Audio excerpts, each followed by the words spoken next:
The mining company Gold One says it's had to cancel shifts again over the weekend because some of its workers were being intimidated when they tried to go to work. The company says the problem happened last week as well.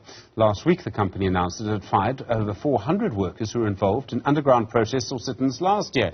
They had refused to come to the surface. But that led to claims that members of one union were holding members of another union hostage. Ziyaad Hassam is the head of legal at Gold One. Ziyaad, good afternoon to you. Firstly, what happened when your workers tried to report to work over the weekend? Hi, good afternoon. So the unrest has been going on at the mine since October last year.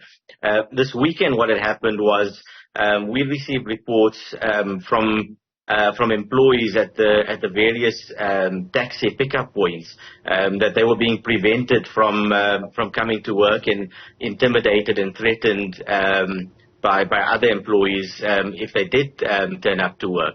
As a result of those threats and intimidation, we had almost a zero turnout for our evening shift yesterday.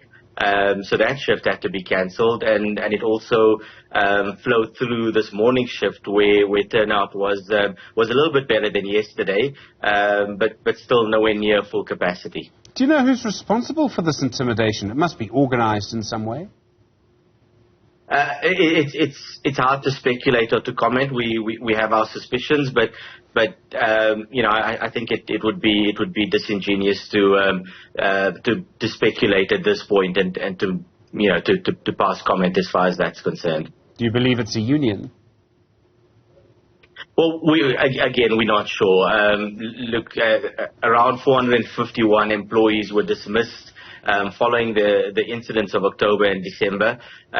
There's now been a referral to the CCMA on behalf of 303 of those employees. So it's very likely that the disruptions are related in some way to those employees that had been dismissed. Are you able to actually offer your workers any protection? I realise that they don't live on your mine necessarily, some may, but if they're coming through a taxi pickup system, that means they probably live off-site. So to protect them from intimidation must be quite difficult. That is the difficulty. A lot of mining companies have hostels where, employees are housed on site. That makes it in many ways easier to offer protection to employees.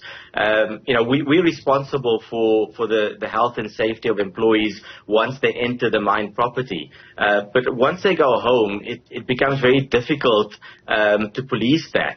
And as you rightly say, employees leaving their homes, getting to the taxi rank, and preparing for the journey to come to work, that's well beyond the scope of the protection that we can offer. We in communication with the taxi associations, to try to ensure as safe a passage as possible for employees coming to work, but it makes it very difficult once there is that level of intimidation outside the workplace. All right, as a general comment, Ziyaad, are you worried about the relationship between the two unions there, AMCU and the NUM? There is precedent in other mining operations where AMCU and the NUM have coexisted in a peaceful manner, and that's certainly the end game that we'd like to get to. I think it's going to be a bit of time before we complete the verification process to get AMCU recognized as a union, and before the dust settles in terms of those employees who elect to resign from the NUM and those who choose to join AMCU. At the moment, there's AMCU's application at the CCMA. They apply to you as well to be recognized at the mine. Are you opposing their recognition in any way?